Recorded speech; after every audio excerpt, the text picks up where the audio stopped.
Let's take a look at what's on trend in the NFC. The Lions, their pass rush was elite when Aiden Hutchinson was on the field last season. Their 8% sack rate would have ranked third in the NFL. They would have led the league in pass rush win rate, but it all collapsed when he was injured in week 6. Hutchinson played just 5 games last year, and he still led the team in sacks with 7.5, almost twice as many as the next closest Lions player. And in Mel Kiper Jr.'s latest mock draft, he has Detroit taking outside linebacker James Pierce Jr. So, Mina, is this the right move for the Lions? I think going edge is the right move for the Detroit Lions, one of the very few needs they have on their roster. I have a couple of players I like a little bit more. 2 of them you're seeing here, Michael Williams, Shamar Stewart. I don't know if they'll be available when the Lions are picking. Of course, that comes with a caveat. Shamar Stewart is one that I would single out as I think being a particularly good fit.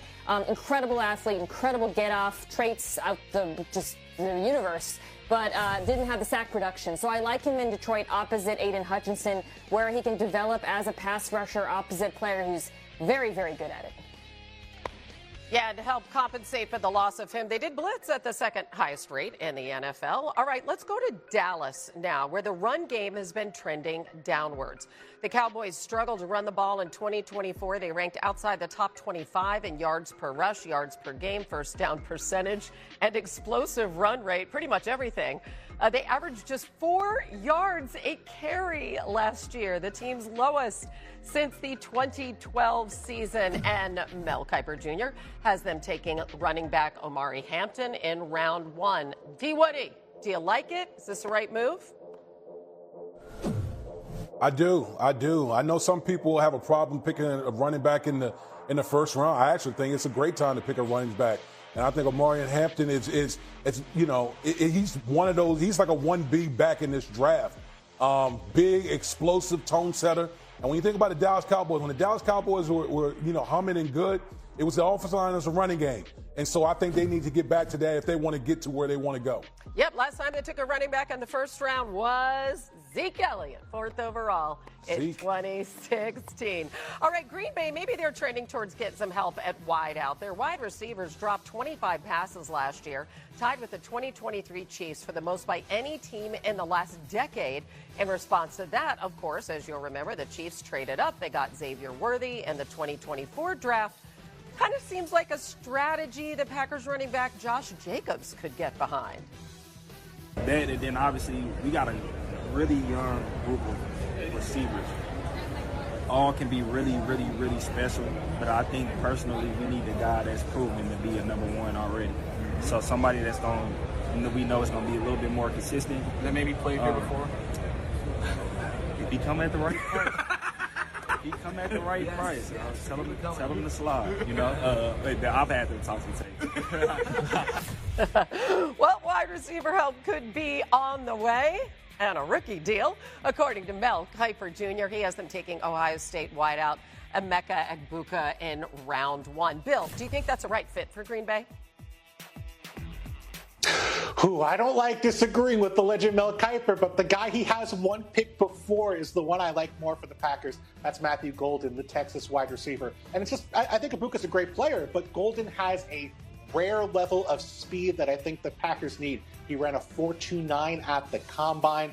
That's a team that they run more on early downs than anybody else in football. So you got those safeties creeping into the box. You have people very aware of Josh Jacobs and that run game. What you need is then a player to go over the top, off a play action, scare those safeties into staying out of the box. That's what you get with Matthew Golden. A complete player, not just a gimmick guy who's going to go deep, but definitely a threat downfield with that 4.29 speed. Yeah, but Mina, they haven't drafted a wideout in the first round since 2002. Do you think that's the move for them at pick 23?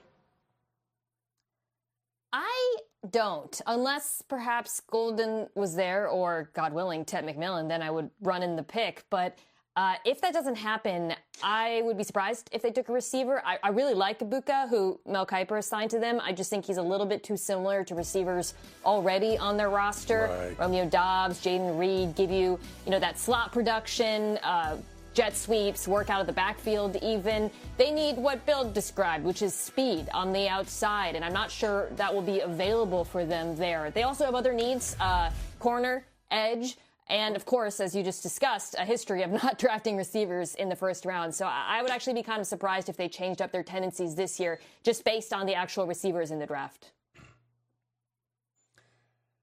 Yeah, listen, I agree with Mina. I think, the pick that Mel Kiper has, the receiver is too similar to the guys they already have on the roster. You need someone who has break. I think you need someone who can create those explosive type plays in the passing game, the speed to get on top of some of these DBs that we see in the National Football League. So I'm not thrilled with this. And I hate to disagree with Mel Kiper because he's the GOAT at this, but I just think that receiver is too similar to what they have on their roster. Yeah, and those receivers might be changing in the years to come. Christian Watson, who's currently out with a torn ACL he suffered in January, is going to be a free agent after this season. So is Romeo Doubs. Jayden Reed is a free agent after next season. I know these guys have been young and promising for a long time.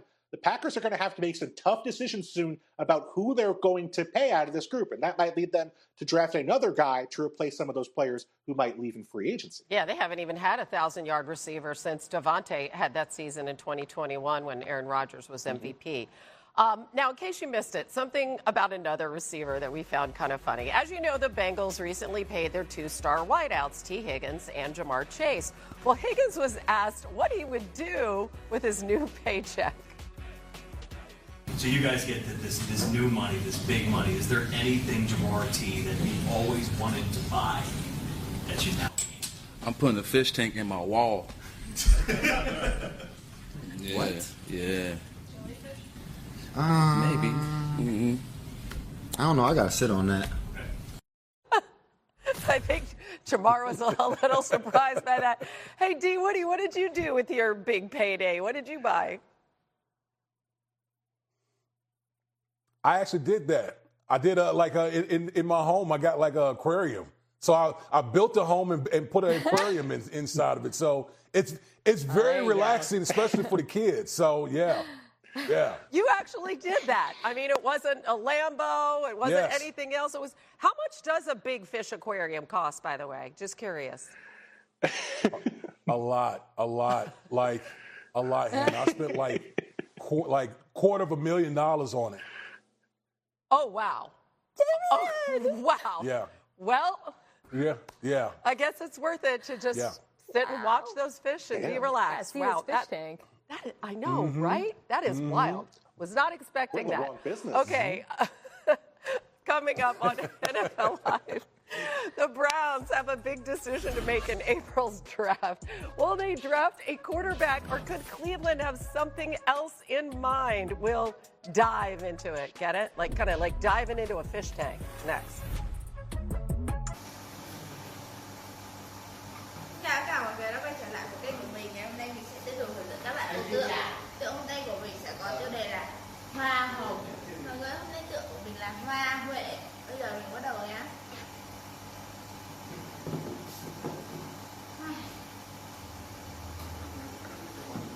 Kiểu đi làm, nếu mà mình đi làm một ngày 5 tiếng, 6 tiếng thì còn có thời gian mà tập thể dục. Đi làm 8 tiếng không cứ lên một lúc nào để tập thể dục luôn đó. Mỏi gần.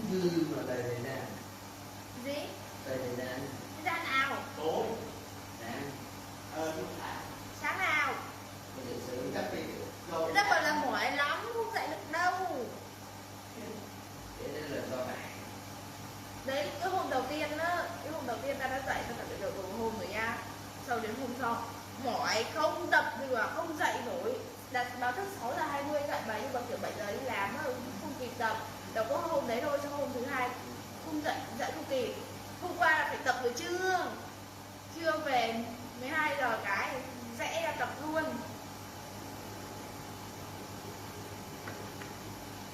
Mình ra luôn giấc ngủ.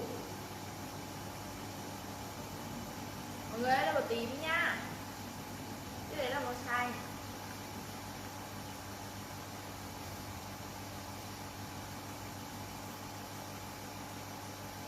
Cái đợt trước nghị lực võ một ngày tập 3 lần. Ăn ít, tụt 2 cân liền, nặng cấp. Biết đấy là nó tụt nước trong người thôi, nhưng mà nếu mà duy trì á thì là nó tụt hẳn.